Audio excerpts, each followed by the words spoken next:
toujours plus haut. Jocelyn de la Gannerie nous amène ce matin-là sur les toits de la cathédrale Saint-Front de Périgueux. Oui, bonjour, Jocelyn de la Gannerie, Déclic et Décolle pour un vol sur la cathédrale pendant 15 minutes. Son drone a déjà survolé les plus beaux paysages de la région.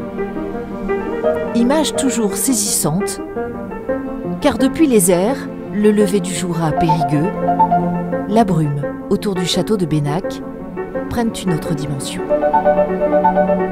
J'aime beaucoup mettre en avant, en aérien, des vues proches, sur justement un clocher, un bout et avoir le paysage derrière.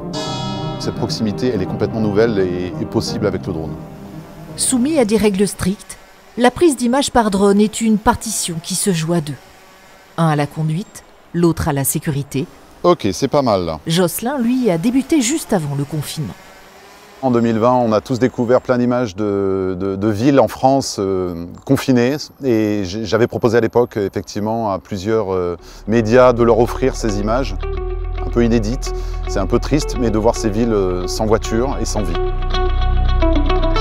Près de 4 ans d'images, de patrimoine filmé, photographié et un livre, Le Périgord vu du ciel. Voilà, c'est ça. Depuis son bureau, chaque photo est retouchée, améliorée, même si la sélection a été particulièrement difficile. Le fil conducteur, c'était les textes d'Anne-Marie Cocula, qui a écrit à travers l'histoire des vallées, à travers des châteaux, des baronnies, des places fortes, etc. Mais j'ai beaucoup d'images que j'aime beaucoup, de châteaux peut-être moins connus, malheureusement qu'on n'a pas pu placer, donc il faudra faire un tome 2. Et il y a de quoi faire, prise de vue géométrique ou panoramique. Il n'y a désormais plus de frontières entre la terre et le ciel.